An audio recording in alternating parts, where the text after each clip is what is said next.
Começo do livro de Hebreus, versão viva. Hebreus capítulo 1.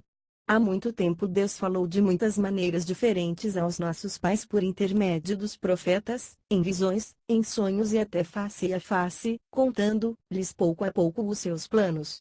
Mas agora, nos dias atuais, Ele nos falou por intermédio do seu Filho a quem Ele deu todas as coisas e por meio de quem Ele fez o mundo e tudo quanto existe. O Filho de Deus resplandece com a glória de Deus e tudo quanto o Filho de Deus é e faz revela que Ele é Deus. Ele põe em ordem o universo com a poderosa força da sua autoridade. Foi Ele quem morreu para purificar-nos, apagar o registro de todos os nossos pecados, e depois se assentou no lugar de mais elevada honra do lado do grande Deus do céu. Assim Ele tornou-se muitíssimo maior do que os anjos, como se prova pelo fato de que o seu nome Filho de Deus, que Ele herdou do seu Pai, é muitíssimo maior do que os nomes e títulos dos anjos. Deus nunca disse a nenhum anjo: "Você é meu filho, e hoje eu lhe dei a honra que acompanha esse nome." Mas Deus disse isso a respeito de Jesus. Noutra ocasião Ele disse: "Eu sou seu pai e ele é meu filho." E ainda numa outra vez, quando o seu filho primogênito veio à terra, Deus disse que todos os anjos de Deus o adorem. Deus fala dos seus anjos como mensageiros velozes como o vento, e como servos feitos de fogo ardente. Entretanto, do seu Filho Ele diz: "O seu reino, ó Deus, durará para todo sempre, seus decretos são sempre justos e retos." O Senhor ama o que está certo e odeia o que está errado, portanto Deus, o seu Deus, derramou mais alegria sobre ele do que sobre qualquer outro. Deus também o chamou de Senhor, quando disse: "No princípio, o Senhor fez a terra, e os céus são a obra das suas mãos. Eles desaparecerão transformando-se em nada, porém o Senhor permanecerá para sempre. Eles ficarão estragados como roupa velha. E um dia o Senhor os enrolará e trocará. Porém o Senhor mesmo nunca mudará, e os seus anos nunca acabarão." E alguma vez Deus já disse ao anjo, como diz ao seu filho: "Sente-se aqui ao meu lado, no lugar de honra, até que eu tenha esmagado todos os seus inimigos debaixo dos seus pés." Não, pois os anjos são apenas espíritos mensageiros, enviados para ajudar e cuidar daqueles que receberão a sua salvação. Hebreus capítulo 2. Portanto, precisamos prestar muita atenção às verdades que temos ouvido, se não podemos nos desviar delas. Porque, se é certo que as mensagens vindas dos anjos sempre têm se mostrado verdadeiras, e o povo tem sido sempre castigado por desobedecer-las, que é que nos leva a pensar que podemos escapar, se formos indiferentes a essa grande salvação anunciada pelo próprio Senhor Jesus, e que nos foi transmitida por aqueles que o ouviram falar? Deus sempre tem nos mostrado que estas mensagens são verdadeiras, por meio de sinais, maravilhas e diferentes milagres, e concedendo certas aptidões especiais da parte do Espírito Santo àqueles que creem. Sim, Deus distribuiu estes dons a cada um de nós. E o mundo futuro a respeito do qual estamos falando não será dirigido por anjos. Não, porque no livro dos Salmos, Davi diz a Deus, que é o mero homem, para que o Senhor se preocupe tanto com ele? E quem é este filho do homem para que o honre tão magnificamente? Porque embora o tivesse feito, durante pouco tempo, mais baixo que os anjos, agora o coroou de glória e de honra. E o pôs como responsável absoluto por tudo quanto existe. Não fica nada fora do seu domínio. Ainda não vimos tudo isto acontecer, mas vemos, sim, a Jesus, que por um momento esteve mais baixo do que os anjos, coroado agora por Deus, com glória e honra, porque ele sofreu a morte por nós. Ora, devido à grande bondade de Deus, Jesus provou a morte por todos no mundo inteiro. E era justo e conveniente que Deus, que fez todas as coisas para a sua própria glória, permitisse que Jesus sofresse, porque ao fazê-lo ele estava levando para o céu grandes multidões do povo de Deus, porquanto esse sofrimento dele fez de Jesus um líder perfeito, e capaz de conduzi-las para a sua salvação. Nós que fomos santificados por Jesus, temos agora o mesmo Pai que ele. É por isto que Jesus não se envergonha de nos chamar seus irmãos. Porque ele diz no livro dos Salmos: "Falarei aos meus irmãos a respeito de Deus meu Pai e juntos cantaremos seus louvores." Noutra ocasião ele disse: "Porém minha confiança em Deus, juntamente com os meus irmãos." E ainda numa outra vez: vejam, aqui estou eu, e os filhos que Deus me deu. Visto que nós, os filhos de Deus, somos seres humanos, feitos de carne e sangue, ele se tornou carne e sangue também pelo nascimento em forma humana, pois somente como ser humano ele poderia morrer, e morrendo esmagar o poder do diabo, que tinha o poder da morte. Só dessa maneira é que ele poderia libertar aqueles que, pelo medo da morte, têm passado a vida toda como escravos de um permanente temor. Todos nós sabemos que ele não veio como um anjo, mas sim como um ser humano, aliás, como judeu. E era necessário que Jesus fosse como nós, os seus irmãos, a fim de que ele pudesse ser, diante de Deus, o nosso supremo sacerdote, misericordioso e fiel, um sacerdote que tanto fosse misericordioso para conosco como fiel para Deus, ao lidar com os pecados do povo. Pois visto que ele próprio agora já passou pelo sofrimento e pela tentação, quando sofremos e somos tentados, ele sabe como é isso, e assim é maravilhosamente capaz de nos ajudar. Hebreus capítulo 3. Portanto, queridos irmãos, a quem Deus separou para si mesmo, vocês que estão escolhidos para o céu, eu quero que vocês agora pensem neste Jesus, aquele que é o mensageiro de Deus e o supremo sacerdote da nossa fé. Pois Jesus foi fiel a Deus, que o nomeou supremo sacerdote, tal como Moisés também servia fielmente na casa de Deus. Porém Jesus tem muito mais glória do que Moisés, assim como um homem que constrói uma ótima casa recebe mais elogios do que a casa. E muita gente pode construir uma casa, mas só Deus é quem fez todas as coisas. Ora, Moisés fez uma boa obra trabalhando na casa de Deus, porém ele era apenas um servo, e sua obra foi principalmente esclarecer e lembrar aquelas coisas que aconteceriam mais tarde. Mas Cristo, o Filho de Deus, é fiel e é o responsável absoluto pela casa de Deus.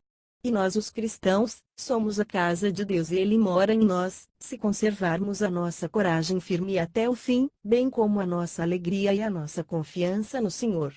E, uma vez que Cristo é tão superior, o Espírito Santo nos adverte que o escutemos, que não deixemos de ouvir sua voz hoje e não permitamos que o nosso coração se endureça contra ele como o povo de Israel fez. Eles se endureceram contra o seu amor e se queixaram dele no deserto enquanto ele os estava pondo à prova. Deus, porém, teve paciência com eles durante 40 anos, embora a sua paciência tivesse sido terrivelmente submetida à prova por eles. E ele continuou a fazer seus portentosos milagres para que eles vissem. Porém eu, diz Deus, fiquei muito irado com eles, pois seus corações estavam sempre olhando para um outro lugar ao invés de levantarem os olhos para mim, e nunca acharam os caminhos que eu desejava que eles seguissem. Então Deus, cheio desta ira contra eles, obrigou-se com um juramento a jamais permitir que eles chegassem ao lugar de descanso dele. Portanto, tomem cuidado com seus próprios corações, queridos irmãos, para não virem a descobrir que eles também são maus incrédulos, e estão levando vocês para longe do Deus vivente. Falem diariamente uns com os outros a respeito destas coisas enquanto ainda há tempo, para que nenhum de vocês, cegado pela fascinação do pecado, se torne endurecido contra Deus.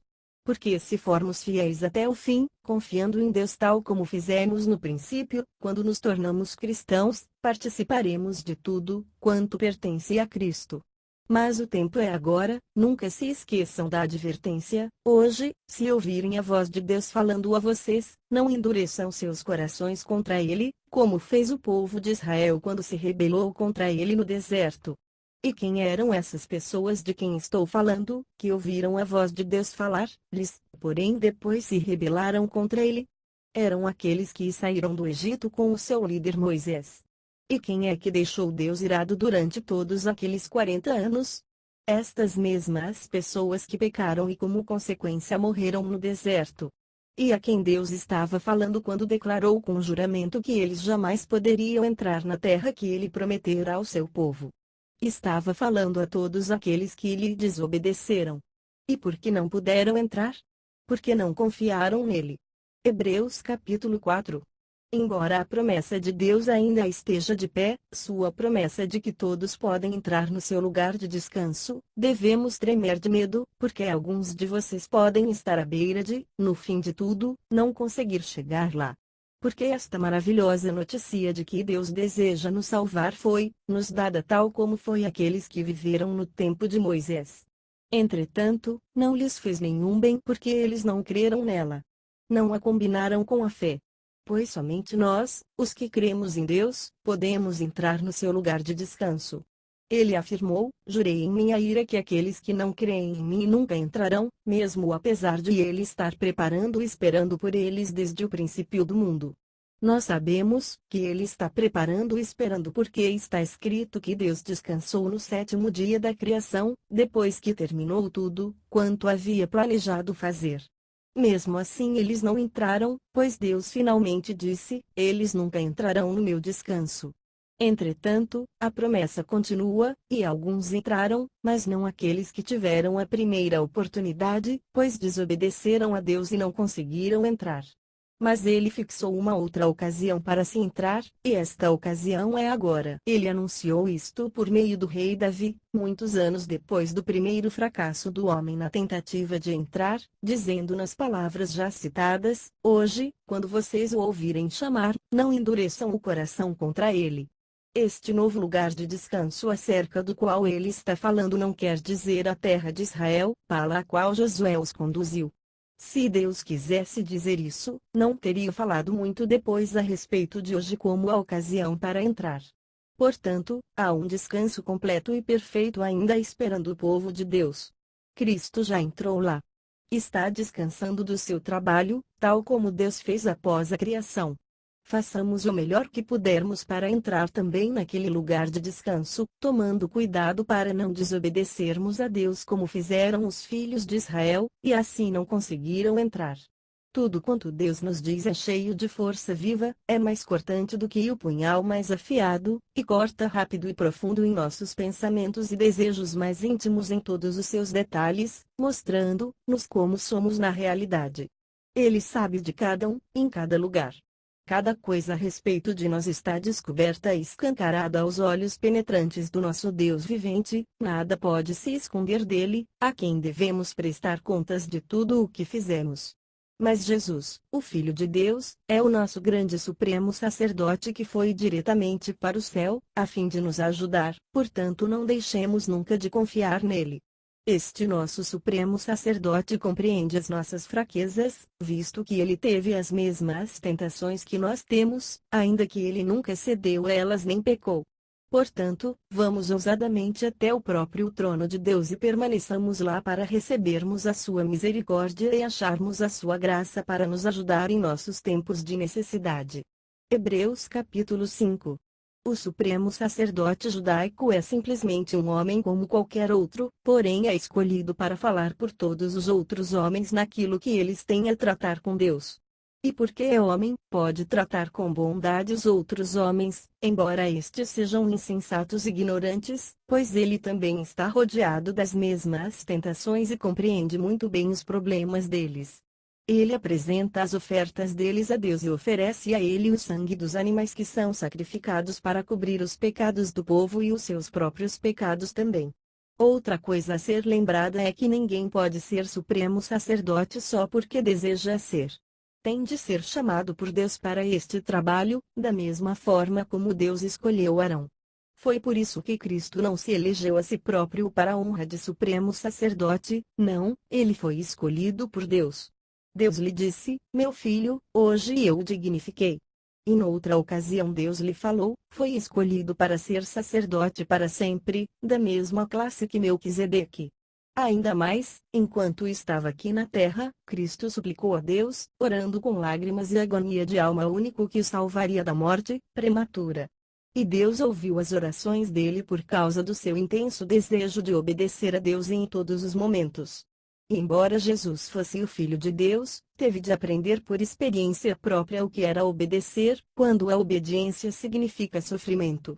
Foi depois desta experiência, quando ele provou que era perfeito, que Jesus se tornou o doador da salvação eterna a todos os que lhe obedecem.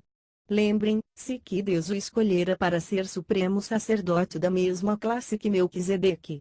Existe muito mais que eu gostaria de falar nestas linhas, mas vocês parecem não prestar atenção, portanto é difícil fazer-los compreender. Vocês agora já são cristãos há muito tempo e já deviam estar ensinando aos outros, mas ao invés disso andaram para trás, a tal ponto que precisam de alguém que lhes ensine completamente de novo, até mesmo as primeiras noções da palavra de Deus. Vocês são como criancinhas que só podem beber leite, sem idade suficiente para alimento sólido. E quando uma pessoa ainda está vivendo de leite, isso demonstra que ela ainda não foi muito longe na vida cristã, e não sabe muito sobre a diferença entre o certo e o errado. Ainda é um cristão, bebê. Vocês nunca poderão comer alimento espiritual sólido, nem compreender as coisas mais profundas da palavra de Deus enquanto não se tornarem melhores cristãos, e não aprenderem a distinguir o certo do errado por meio da experiência em fazer o que é correto. Hebreus capítulo 6. Paremos de estar voltando repetidamente aos mesmos assuntos antigos, sempre ensinando aquelas primeiras lições sobre Cristo. Em vez disso, avancemos para outras coisas e nos tornemos amadurecidos no nosso entendimento, tal como devem ser os cristãos fortes. Certamente não precisamos falar mais acerca da insensatez de alguém tentar salvar-se por ser bom, nem sobre a necessidade da fé em Deus. Vocês não necessitam de mais instruções em torno do batismo, dos dons espirituais, da ressurreição dos mortos, e do juízo eterno. Se Deus quiser, avançaremos agora para outras coisas. Não adianta nada procurar novamente trazê-los de volta ao Senhor, se já uma vez vocês compreenderam a boa nova e experimentaram por si próprios as coisas boas do céu, e participaram do Espírito Santo, e sabem como é boa a palavra de Deus, e sentiram as forças poderosas do mundo que está para vir, e depois vocês se voltaram contra Deus. Vocês não podem tornar a se arrepender se pregaram novamente o Filho de Deus na cruz ao rejeitá-lo, exibindo-o à zombaria e à vergonha pública. Quando a terra de um lavrador recebeu muitas chuvas e surgiram boas colheitas, aquela terra obteve a bênção de Deus sobre ela. Porém, se continuar dando safras de ervas daninhas e espinhos, essa terra é considerada imprestável, e está pronta para ser condenada e queimada. Caros amigos, muito embora eu esteja falando assim, na realidade não creio que se aplique a vocês o que eu estou dizendo. Estou certo de que vocês estão produzindo o bom fruto que acompanha a salvação de vocês. Porque Deus não é injusto. Como é que Ele pode esquecer-se do trabalho incansável de vocês por Ele, ou esquecer-se do modo pelo qual vocês costumavam mostrar o seu amor por Ele, e ainda mostram auxiliando os seus filhos?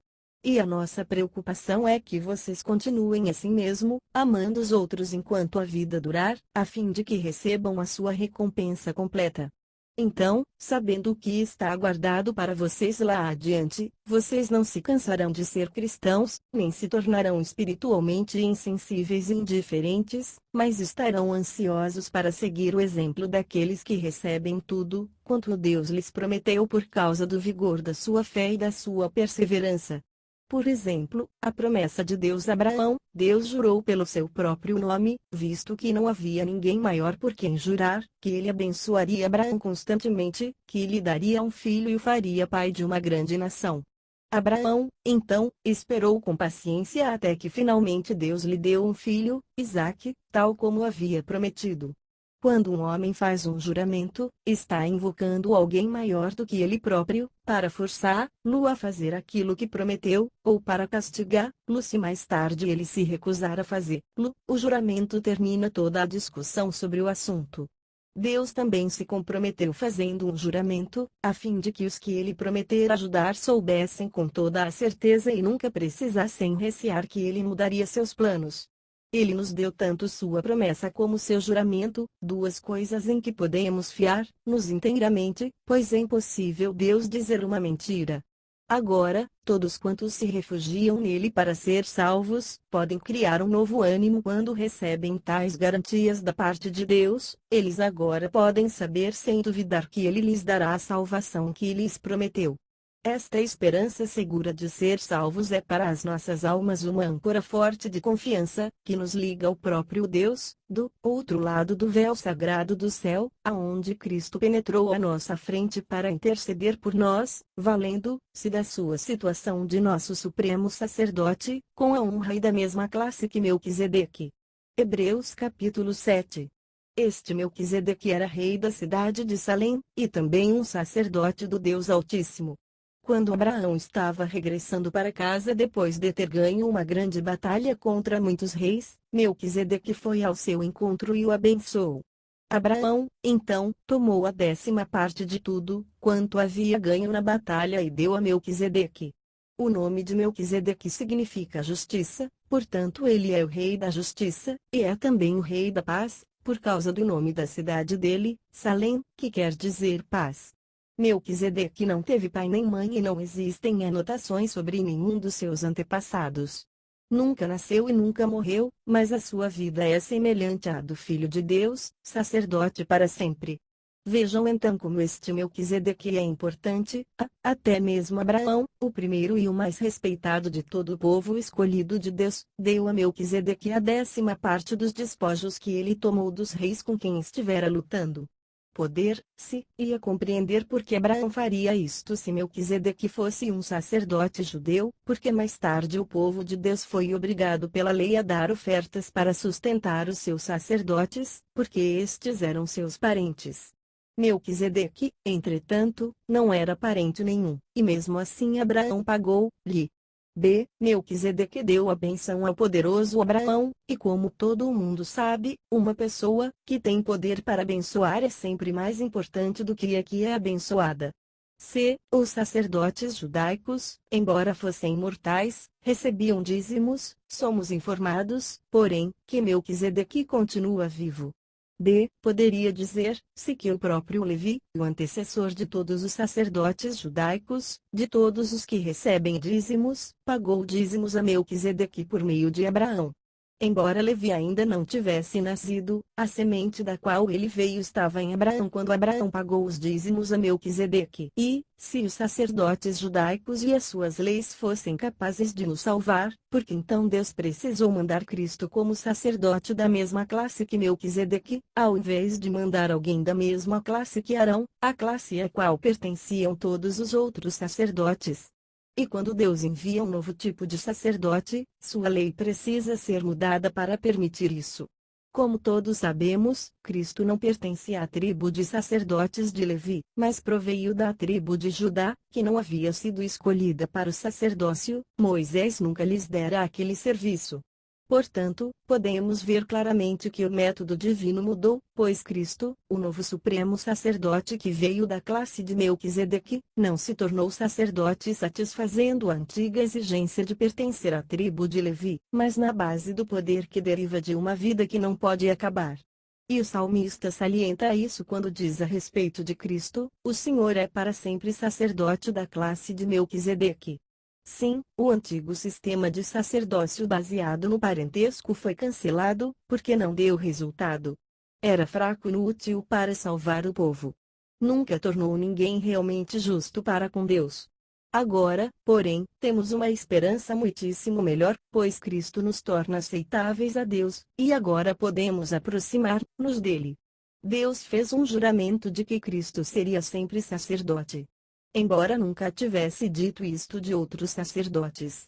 Só a Cristo ele disse: o Senhor jurou e nunca mudará de ideia, você é sacerdote para sempre, da mesma classe de Melquisedeque. Devido ao juramento de Deus, Cristo pode garantir para sempre o sucesso deste sistema novo e melhor. No sistema antigo era preciso haver muitos sacerdotes, a fim de que quando os mais velhos morressem, o sistema ainda pudesse continuar com os outros que ocupavam o lugar deles. Mas Jesus vive para sempre e continua a ser sacerdote, de modo que não se precisa de mais ninguém. Ele pode salvar completamente todos quanto vão a Deus por meio dele. Uma vez que viverá eternamente, estará sempre ali para lembrar a Deus que ele já pagou os pecados deles com o seu sangue. Portanto, ele é exatamente o tipo de supremo sacerdote que nós necessitamos, pois é santo e irrepreensível, não foi manchado pelo pecado, nem pervertido pelos pecadores, e foi-lhe dado lugar de honra no céu. Ele não precisa nunca dos sacrifícios diários de sangue de animais, como os outros sacerdotes, para cobrir primeiro os seus próprios pecados e depois os pecados do povo, porque ele acabou com todos os sacrifícios, de uma vez por todas, quando se sacrificou a si próprio na cruz. No sistema antigo, mesmo os supremos sacerdotes eram homens fracos e pecadores que não podiam evitar de praticar o mal, porém mais tarde Deus, por seu juramento, nomeou seu Filho, que é perfeito para sempre. Hebreus capítulo 8. O que nós estamos afirmando é o seguinte: Cristo, cujo sacerdócio acabamos de descrever, é o nosso supremo sacerdote, e está no céu, no lugar de maior honra junto ao próprio Deus. Ele ministra no templo do céu, o verdadeiro lugar de adoração, construído pelo Senhor, e não por mãos humanas. E visto que todo supremo sacerdote é nomeado para apresentar ofertas e sacrifícios, Cristo também deve fazer uma oferta. O sacrifício oferecido por ele é muito melhor do que aqueles oferecidos pelos sacerdotes terrenos, mas assim mesmo, se ele estivesse aqui na terra, não lhe seria permitido ser sacerdote, pois aqui embaixo os sacerdotes ainda seguem o velho sistema judaico de sacrifícios. O trabalho deles está ligado a um simples modelo terreno do verdadeiro tabernáculo do céu, porque quando Moisés estava se preparando para construir o tabernáculo, Deus o advertiu de que seguisse exatamente o modelo do tabernáculo celestial que lhe tinha sido mostrado no Monte Sinaí.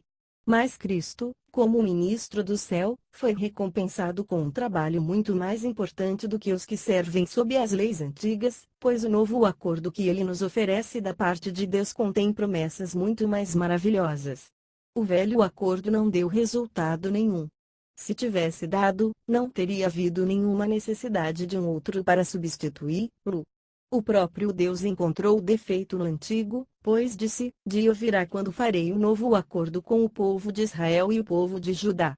Este novo acordo não será como o antigo que eu dei aos pais deles no dia em que os tomei pela mão a fim de levá-los para fora da terra do Egito. Eles não cumpriram a sua parte naquele acordo, e por isso eu tive de revogá-lo. Porém, este é o novo acordo que eu farei com o povo de Israel, diz o Senhor: escreverei minhas leis em suas mentes, a fim de que eles saibam o que eu quero que façam sem precisar dizer-lhes, e estas leis estarão em seus corações para que eles desejem obedecê-las. Serei o Deus deles e eles serão o meu povo. E então ninguém precisará falar ao seu amigo, ou ao seu vizinho, ou ao seu irmão, dizendo: você também precisa conhecer o Senhor, pois todos, grandes e pequenos, já me conhecerão. E eu terei misericórdia deles e suas más obras, e não me lembrarei mais dos seus pecados.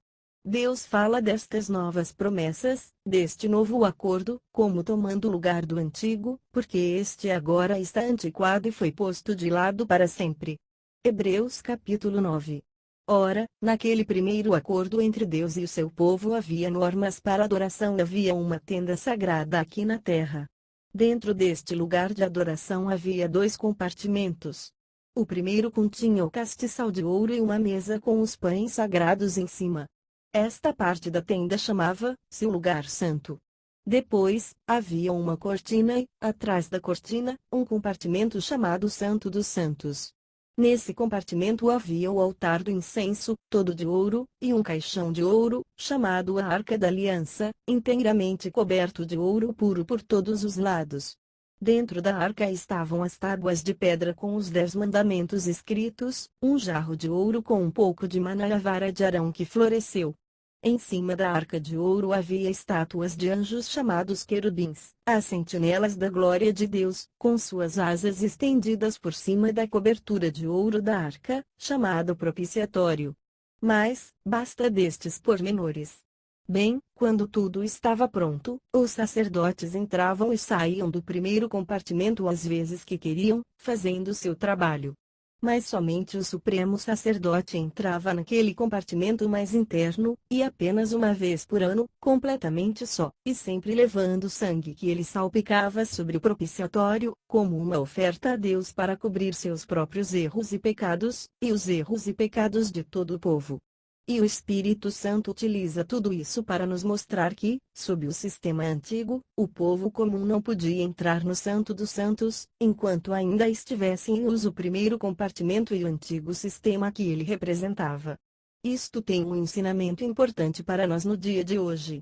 Porque, no sistema antigo, ofereciam-se dádivas e sacrifícios, porém estes não conseguiam purificar o coração do povo que os oferecia. pois o sistema antigo tratava somente de certas cerimônias, que alimentos comer e beber, regulamentos sobre a maneira de eles se lavarem, e regulamentos sobre isto e aquilo. O povo tinha de guardar estes regulamentos que ajudariam a sustentar a situação até que Cristo viesse com um novo e melhor caminho da parte de Deus. Ele veio como supremo sacerdote deste sistema melhor que nós agora temos. Ele entrou naquele tabernáculo do céu, maior e perfeito, que nem é feito por homens nem faz parte deste mundo. E, uma vez por todas, levou sangue para dentro daquele compartimento mais interno, o Santo dos Santos, e o salpicou sobre o propiciatório, mas não era sangue de bodes nem de bezerros. Não, ele levou o seu próprio sangue, com esse sangue, por si mesmo, ele garantiu a nossa salvação eterna. E se, sob o sistema antigo, o sangue dos touros e bodes e as cinzas das novilhas podiam purificar do pecado os corpos dos homens, calculem como o sangue de Cristo, com muito maior certeza, transformará as nossas vidas e os nossos corações. O sacrifício dele nos liberta da preocupação de ter de obedecer aos regulamentos antigos e nos faz desejar servir ao Deus vivente, pois, com a ajuda do Eterno Espírito Santo, Cristo de bom grado entregou-se a Deus para morrer pelos nossos pecados, ele, que era perfeito, sem uma única falta ou pecado. Cristo veio com este novo acordo para que todos os que são convidados possam vir e possuir para sempre todas as maravilhas que Deus lhes prometeu. Porque Cristo morreu para livrá-los do castigo dos pecados que eles tinham cometido enquanto ainda estavam debaixo daquele sistema antigo. Agora, se alguém morrer e deixar um testamento, uma relação de coisas a serem doadas a determinadas pessoas quando ele morrer, ninguém recebe nada até provar-se que a pessoa que escreveu o testamento está morta. O testamento só começa a ter efeito depois da morte da pessoa que o escreveu.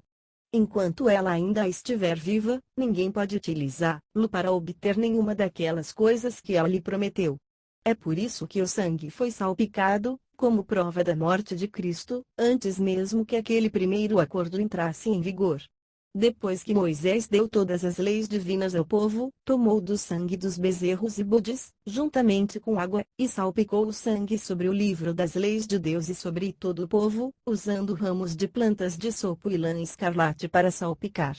E disse então: Este é o sangue que marca o começo do acordo entre vocês e Deus, o acordo que Deus me mandou fazer com vocês. E do mesmo modo salpicou o sangue sobre a tenda sagrada e sobre todos os utensílios usados para o culto. De fato, podemos dizer que sob o antigo acordo quase tudo era purificado salpicando-se com sangue, e sem derramamento de sangue não há perdão de pecados. É por isso que a tenda sagrada aqui na terra e tudo, quanto se achava nela, tudo copiado das coisas que estão no céu, tinha de ser purificado desta maneira por Moisés, salpicando tudo com o sangue de animais. Mas as coisas reais do céu, das quais estas daqui de baixo são simples cópias, foram purificadas com ofertas muito mais preciosas. Porque Cristo entrou no próprio céu, a fim de aparecer agora diante de Deus como nosso amigo. Não foi no lugar terreno de adoração que ele fez isto, porque aquilo era simplesmente uma cópia do templo real que está no céu. Nem ele se ofereceu muitas vezes, como supremo sacerdote aqui na terra oferecia o sangue de animais, anualmente, no Santo dos Santos. Se isso tivesse sido necessário, então ele teria de morrer muitas vezes, desde o princípio do mundo. Mas não.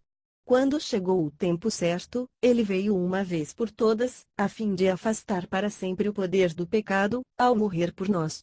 E tal como está determinado que os homens morram só uma vez, e depois disso vem o julgamento, assim também Cristo morreu uma vez só como uma oferta pelos pecados de muita gente, e ele virá de novo, porém não para tratar dos nossos pecados novamente. Desta vez ele virá trazendo salvação a todos quantos estão ansiosos e pacientemente esperando por ele. Hebreus capítulo 10. O antigo sistema das leis judaicas deu apenas uma fraca amostra das coisas boas que Cristo faria por nós. Nesse antigo sistema, os sacrifícios se repetiam muitas vezes, ano após ano, porém mesmo assim eles nunca puderam salvar aqueles que viviam debaixo dos regulamentos deles. Se tivessem pedido, uma oferta só teria sido suficiente, os adoradores teriam sido purificados de uma vez por todas, e seu sentimento de culpa teria desaparecido. Mas aconteceu justamente o contrário, aqueles sacrifícios anuais lembravam-lhes a desobediência e a culpa deles, ao invés de aliviarem suas mentes. Porque não é possível que o sangue de touros e de bodes tire realmente os pecados. Foi por isso que Cristo disse, quando veio ao mundo: ó Deus, o sangue de touros e de bodes não pode satisfazê-lo, portanto o Senhor me preparou este meu corpo, a fim de que eu o deposite como sacrifício sobre o seu altar. O Senhor não se satisfaz com o sacrifício dos animais, mortos e queimados diante de si como ofertas pelo pecado. Então eu disse: eis que eu vim para depositar a minha vida, justamente como as Escrituras disseram que eu o faria. Depois que Cristo disse isto, a respeito de não ficar satisfeito com os vários sacrifícios e ofertas que o antigo sistema exigia, acrescentou: então, eis que eu vim para dar a minha vida. Ele revoga o primeiro sistema em favor de um outro muito melhor. Neste novo plano nós fomos perdoados e purificados por Cristo ao morrer por nós uma vez por todas. Segundo o antigo acordo, os sacerdotes permaneciam diante do altar dia após dias, oferecendo sacrifícios que jamais podiam tirar os nossos pecados. Mas Cristo entregou-se a si mesmo a Deus pelos nossos pecados, como o único sacrifício de uma vez para sempre, e depois se assentou no lugar de maior honra à direita de Deus, esperando que os seus inimigos sejam postos debaixo dos seus pés. Pois por meio daquela oferta única ele tornou perfeitos para sempre aos olhos de Deus todos quantos ele está santificando. E o Espírito Santo testifica que isto é assim, porque ele disse: este é o acordo que eu farei com o povo de Israel, embora eles tenham rompido o seu primeiro acordo. Escreverei as minhas leis nas mentes deles, para que sempre conheçam a minha vontade, e porei as minhas leis em seus corações, a fim de que eles queiram obedecê-las. E depois ele acrescenta: nunca mais me lembrarei dos seus pecados nem dos seus atos ilícitos. Ora, quando os pecados já foram perdoados e esquecidos uma vez para sempre, não há necessidade de oferecer mais sacrifícios para nos livrarmos deles.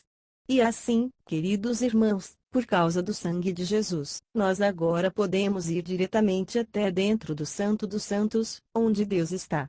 Este é o caminho novo, recém-aberto e vivificante que Cristo nos franqueou ao rasgar a cortina, o seu corpo humano, para dar-nos acesso à presença santa de Deus.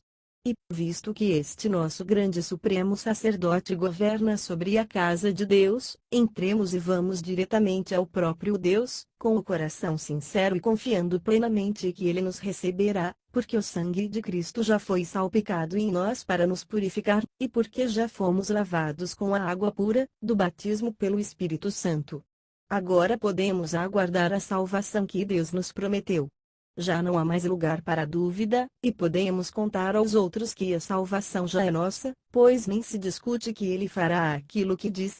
Em reconhecimento por tudo quanto Ele fez por nós, suplantemos uns aos outros em ser prestativos, em ser bondosos uns para com os outros, e em fazer o bem. Não descuidemos os nossos deveres na igreja, nem às suas reuniões, como algumas pessoas fazem, mas animemo-nos e nos admoestemos uns aos outros, especialmente agora que o dia da sua volta está se aproximando. Se alguém pecar deliberadamente rejeitando o Salvador depois de ter conhecido a verdade do perdão, este pecado não é coberto pela morte de Cristo, não há meio de livrar-se dele. Não restará mais nada para aguardar, a não ser um terrível castigo e a tremenda ira de Deus, que consumirá todos os seus inimigos. O homem que se recusasse a obedecer às leis dadas por Moisés era morto sem misericórdia se houvesse 2 ou 3 testemunhas do seu pecado. Imaginem como será muito mais terrível o castigo daqueles que espezinharam o Filho de Deus e trataram seu sangue purificador como se fosse comum e profano, e insultaram e ultrajaram o Espírito Santo, que traz a misericórdia de Deus ao seu povo. Porque conhecemos aquele que disse: a justiça me pertence, eles receberão a minha retribuição, e aquele que disse também: o Senhor mesmo cuidará desses casos. É uma coisa horrenda cair nas mãos do Deus vivo. Não se esqueçam nunca daqueles dias maravilhosos, quando vocês ouviram de Cristo pela primeira vez. Lembrem-se de como vocês perseveraram no Senhor, mesmo que isso significasse um terrível sofrimento. Algumas vezes vocês foram escarnecidos e espancados, e outras vezes vocês acompanharam e sofreram juntamente com outros que estavam padecendo as mesmas coisas. Vocês sofreram com aqueles que foram jogados na prisão, e ficaram realmente alegres quando tudo o que vocês possuíam foi-lhes tirado, sabendo que coisas melhores os estavam esperando no céu, coisas que seriam de vocês para sempre. Haja o que houver, não deixem desfalecer esta confiança feliz no Senhor. Lembrem-se da recompensa que vocês têm. É mister que continuem a fazer com toda a paciência a vontade de Deus, se quiserem que Ele faça por vocês tudo quanto lhes prometeu. A sua vinda não será retardada muito mais. E aqueles cuja fé os tornou bons aos olhos de Deus, devem viver pela fé, confiando nele em tudo. Do contrário, se eles recuarem, Deus não terá prazer neles. Nós, porém, nunca demos as costas a Deus para decretarmos a nossa própria ruína. Não, a nossa fé nele garante a salvação das nossas almas. Hebreus capítulo 11. Que é a fé? É a convicção segura de que alguma coisa que nós queremos vai acontecer. É a certeza de que o que nós esperamos está nos aguardando, ainda que o não possamos ver adiante de nós. Homens de Deus, em tempos passados, foram famosos por sua fé. Pela fé, ao crermos em Deus, sabemos que o mundo e as estrelas, de fato, todas as coisas, foram feitos mediante uma ordem de Deus, e que foram feitos do nada. Foi pela fé que Abel obedeceu a Deus e trouxe uma oferta que agradou a ele mais do que a oferta de Caim. Deus aceitou Abel e deu prova disso aceitando a sua dádiva, e embora Abel esteja morto há muito tempo, nós ainda podemos aprender lições dele sobre a confiança em Deus. Também Enoque confiou em Deus e foi por isso que Deus o levou para o céu sem ele morrer, subitamente ele desapareceu, porque Deus o levou. Porque antes que isso acontecesse Deus tinha dito como ele se havia agradado de Enoque. Nunca se pode agradar a Deus sem fé, sem confiar nele. Qualquer um que queira ir a Deus deve crer que existe um Deus, e que ele recompensará aqueles que sinceramente o procuram. Noé foi outro que confiou em Deus. Quando ouviu o aviso de Deus acerca do futuro, Noé creu nele, muito embora não houvesse então nenhum sinal de dilúvio, e sem perda de tempo construiu a arca e salvou a família. A crença de Noé em Deus estava em contraste direto com o pecado e a incredulidade do resto do mundo, que se recusava a obedecer, e por causa da sua fé ele tornou-se um daqueles que Deus aceitou. Abraão confiou em Deus, e quando Deus lhe disse que deixasse a sua pátria e fosse para longe, a uma outra terra que ele prometera dar-lhe, Abraão obedeceu. E foi embora, sem ao menos saber para onde ia. E mesmo depois que chegou à terra prometida por Deus, ele morou em tendas como um simples hóspede, como fizeram Isaque e Jacó, a quem Deus fez a mesma promessa. Abraão fez isso porque estava esperando confiadamente que Deus o levasse àquela forte cidade celestial, cujo arquiteto e construtor é Deus. Sara também teve fé, e por causa disso pôde tornar-se mãe, apesar da sua idade avançada, pois ela compreendeu que Deus, que lhe fez sua promessa, sem nenhuma dúvida faria o que disse. E assim uma nação inteira veio de Abraão, que era velho demais para ter um filho que fosse uma nação com tantos milhões de pessoas que, assim como as estrelas do céu e a areia da praia dos mares, não há meio de poder contá-los. Estes homens de fé que eu mencionei morreram sem jamais terem recebido tudo quanto Deus lhes prometeu, mas viram tudo que os esperava adiante, e ficaram contentes, pois concordavam que esta terra não era a sua verdadeira pátria, mas que eles eram apenas forasteiros de visita aqui embaixo. E muito logicamente, quando eles falavam assim, estavam com olhos postos na sua verdadeira pátria no céu. Se eles tivessem desejado, poderiam ter voltado às coisas boas deste mundo, mas não quiseram. Eles estavam vivendo para o céu. E agora Deus não se envergonha de ser chamado seu Deus, pois fez uma cidade celestial para eles. Enquanto Deus o estava experimentando, Abraão ainda confiou em Deus e em suas promessas, e portanto ofereceu seu filho Isaque, e estava pronto para matá-lo no altar do sacrifício, sim, matar o próprio Isaque, por meio de quem Deus havia prometido dar a Abraão uma nação inteira de descendentes. Ele creu que se Isaque morresse Deus o traria de volta à vida, e foi isso que quase sucedeu pois, no que toca a Abraão, Isaque foi sentenciado à morte, porém voltou vivo. Foi pela fé que Isaque soube que Deus daria bênçãos futuras aos seus dois filhos, Jacó e Esaú. Pela fé Jacó, quando já estava velho e para morrer, abençoou cada um dos dois filhos de José, e levantando-se, orou encurvado sobre a ponta do bordão. E foi pela fé que José, ao se aproximar do fim da vida, falou com toda a confiança sobre Deus levar o povo de Israel para fora do Egito, e estava tão certo disto que os fez prometer que carregariam seus ossos com eles quando saíssem de lá. Os pais de Moisés também tinham fé. Quando viram que Deus lhes havia dado uma criança fora do comum, confiaram que Deus a salvaria da morte ordenada pelo rei. Esconderam-na por 3 meses e não tiveram medo. Foi pela fé que Moisés, quando cresceu, recusou ser tratado como neto do rei, e escolheu partilhar os maus tratos do povo de Deus, ao invés de desfrutar os prazeres passageiros do pecado. Ele achou que era melhor sofrer pelo Cristo prometido do que possuir todos os tesouros do Egito, pois aguardava ansiosamente a grande recompensa que Deus lhe daria. E foi porque confiava em Deus que ele saiu da terra do Egito e não teve medo da ira do rei. Assim Moisés prosseguiu seu caminho, parecia que ele podia ver Deus bem ali ao seu lado. E foi porque creu em que Deus salvaria o seu povo que ele ordenou que matassem um cordeiro, como Deus lhes dissera que fizessem, e salpicassem o sangue sobre os umbrais das portas de suas casas, a fim de que o terrível anjo da morte enviado por Deus não pudesse tocar no filho mais velho daqueles lares, tal como fez entre os egípcios. O povo de Israel confiou em Deus e atravessou o Mar Vermelho, como se estivesse na terra seca. Mas quando os egípcios procuraram fazer o mesmo, afogaram-se todos. Foi a fé que pôs abaixo as muralhas de Jericó, depois que o povo de Israel tinha andado ao redor delas durante 7 dias, como Deus lhes ordenara. Pela fé, porque creu em Deus e no seu poder, Raabe, a prostituta, não morreu com todos os outros da sua cidade quando eles se recusaram a obedecer a Deus, pois ele deu uma acolhida amigável aos espiões. Bem, quanto mais eu preciso dizer? Tomaria muito tempo narrar as histórias da fé demonstrada por Gideão, Baraque, Sansão, Jefté, Davi, Samuel e os profetas. Todas estas pessoas confiaram em Deus e como consequência ganharam batalhas, destruíram reinos, governaram bem o seu próprio povo, e receberam o que Deus lhes prometera, foram preservados do mal numa cova de leões, e numa fornalha ardente. Alguns, por meio da sua fé, escaparam de morrer à espada.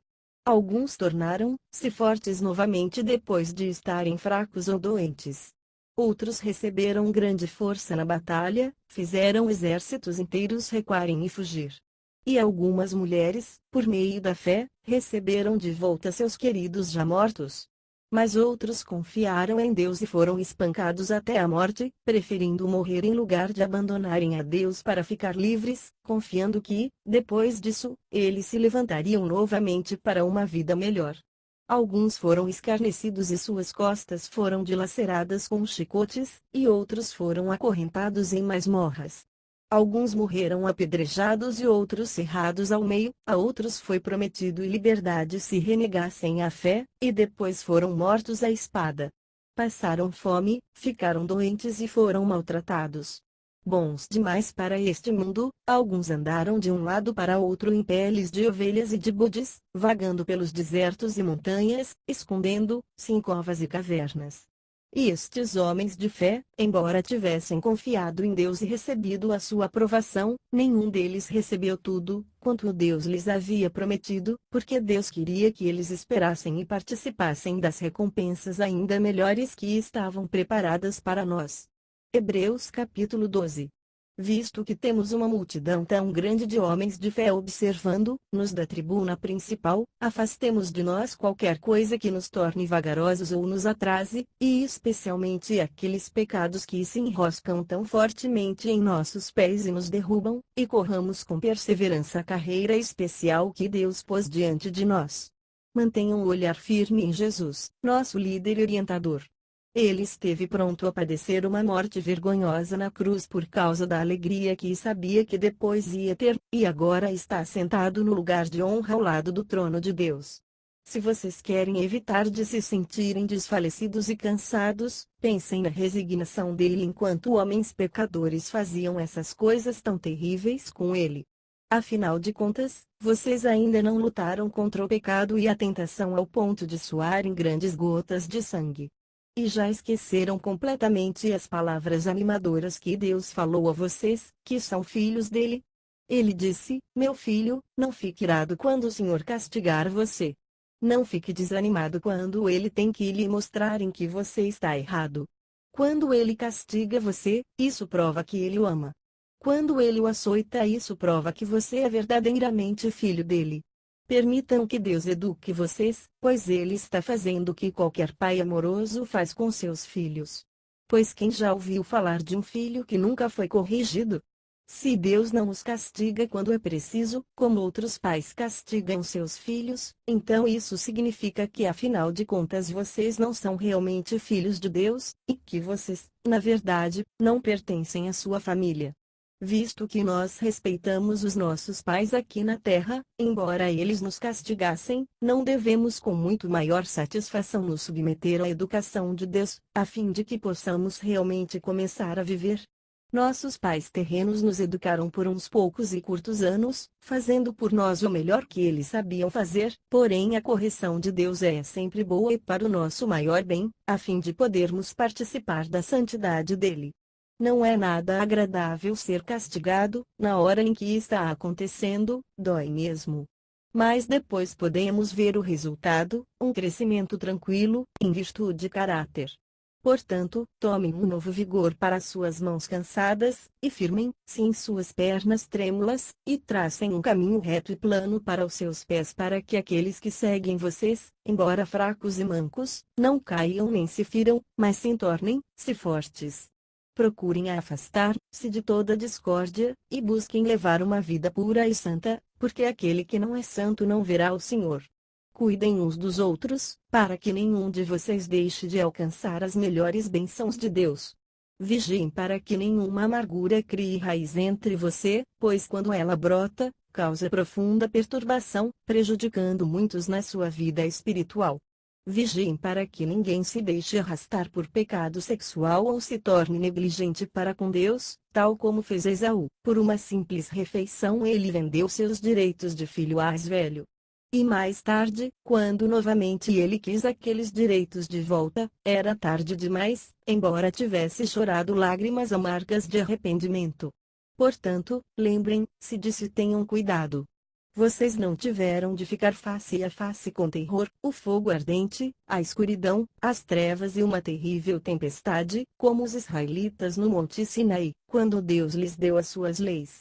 Pois houve um apavorante toque de trombeta, e uma voz com uma mensagem tão terrível que o povo rogou a Deus que parasse de falar.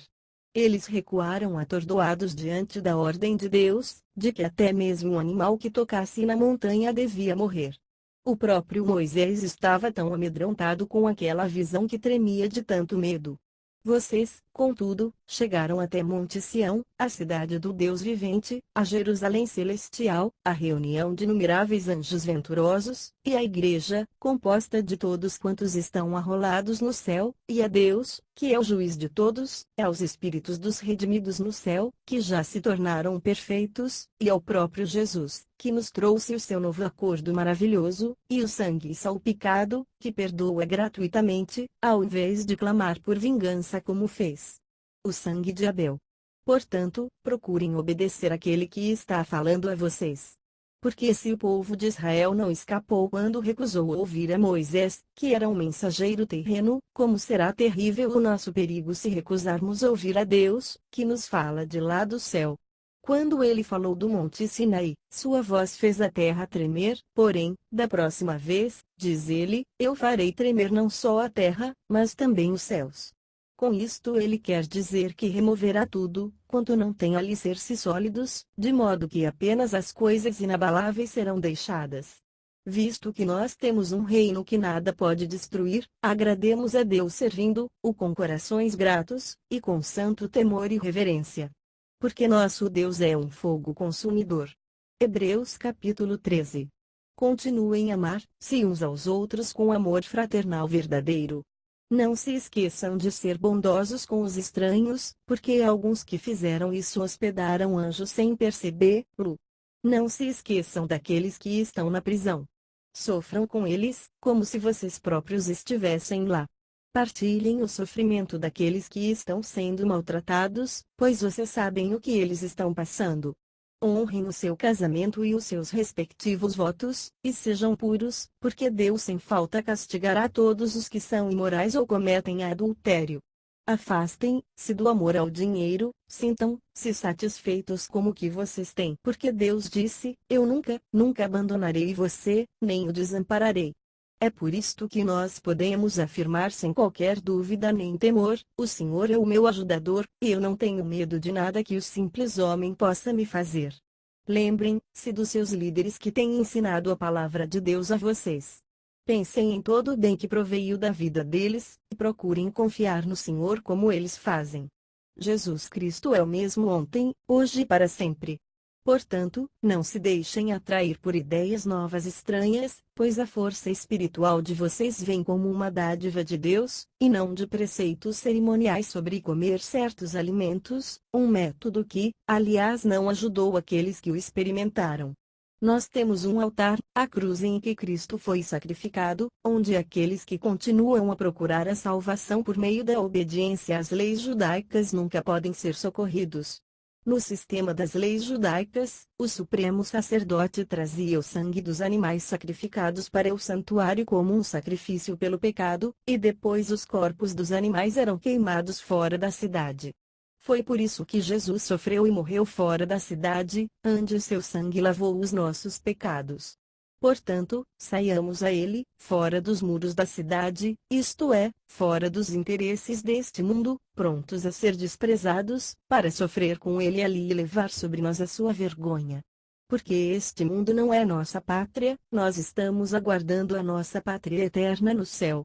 Com o auxílio de Jesus, nós ofereceremos continuamente o nosso sacrifício de louvor a Deus, ao contar aos nossos a glória do seu nome. Não se esqueçam de fazer o bem e de repartir o que vocês têm com os que passam necessidade, pois sacrifícios como esses são muito agradáveis a Ele. Obedeçam aos seus líderes espirituais e estejam prontos a fazer o que eles disserem. Porque o trabalho deles é velar sobre as almas de vocês, e Deus julgará se eles fazem isto bem. Deem-lhes motivo para prestarem contas de vocês ao Senhor com alegria, e não com tristeza, pois neste caso vocês também sofrerão com isto.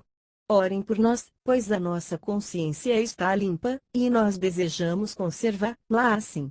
Eu especialmente estou precisando agora mesmo das orações de vocês, para que possa voltar a vocês o mais breve possível. E agora, que o Deus de paz, que trouxe novamente dentre os mortos o nosso Senhor Jesus, o grande pastor do rebanho, supra vocês de tudo o que necessitam para fazer a sua vontade, por meio do sangue do acordo eterno entre Deus e vocês. E que Ele faça surgir em vocês, mediante o poder de Cristo, tudo o que é agradável a Ele, a quem seja glória para todos sempre. Amém. Irmãos, eu lhes peço que prestem atenção, com toda a paciência, no que eu disse nesta carta, pois ela é curta. Quero que vocês saibam que o irmão Timóteo já está fora da prisão, se ele vier logo para cá, irei vê-los com ele. Apresentem as saudações a todos os seus líderes e aos outros crentes daí. Os cristãos da Itália estão aqui comigo e enviam as suas afetuosas saudações. Que a graça de Deus seja com todos vocês. Adeus.